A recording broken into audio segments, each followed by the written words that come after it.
Okay, have a blessed Saturday morning everyone guys. Dito naman po tayo sa project natin dito sa may barangay Mahaon.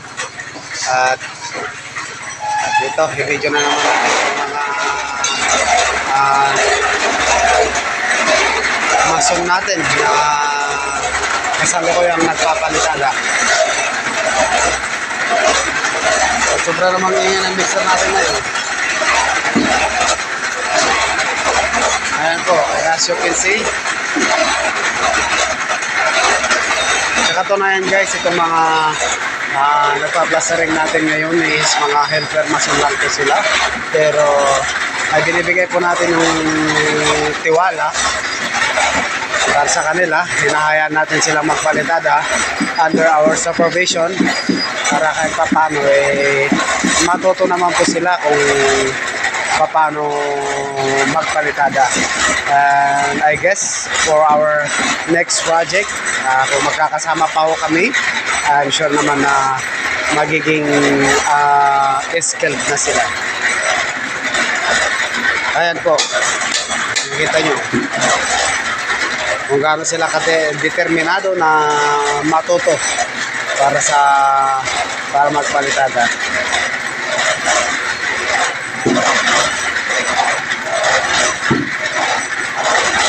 Ayan guys, kung may makakita man tayo na may pagkakamali,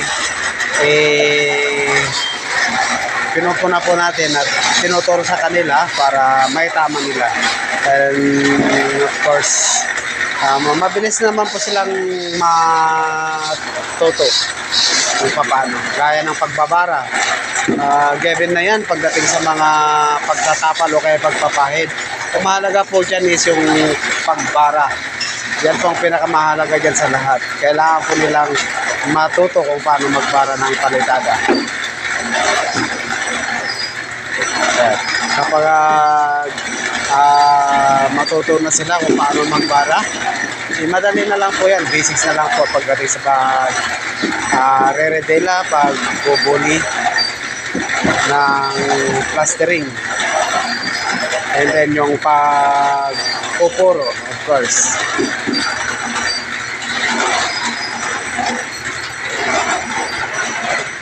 Ayan po.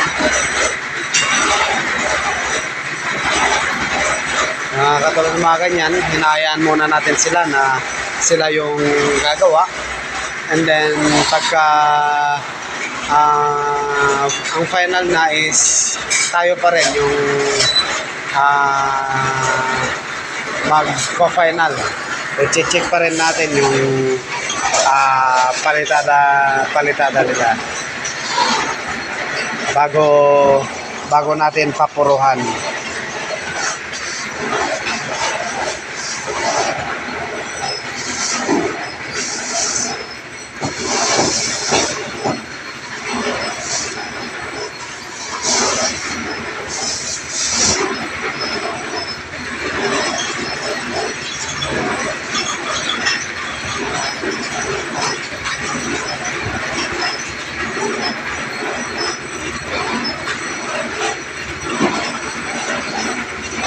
Ilapat mo dito yung bara mo.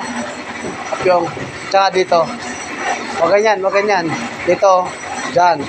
Tapos yung sa taas. Sige. Bara mo. Tignan mo. Oh, hindi tinapuan ng bara, oh. Ibig sabihin, malalim. Diba? Tignan mo dito. Ayan, iangat mo. Oh. Ayan, mga ganyan na awang. Ibig sabihin, kulang pa ng halo. Kailangan mo munang tapalan yan para pag binara mo, pag nahagod ng bara, yun ang tama. Mula rito, hanggang dyan, oh.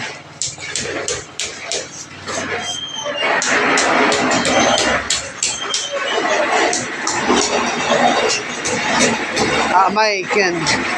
Balagya bara so gamitan mo, pambara. Agka masyado titiwala ng antik kaya.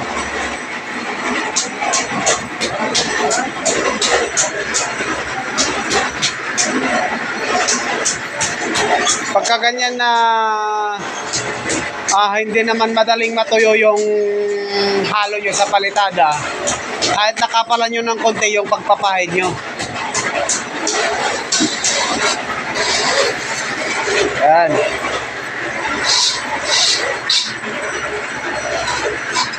kailangan natin silang ituro kung paano yung pinaka tamang gawin nila.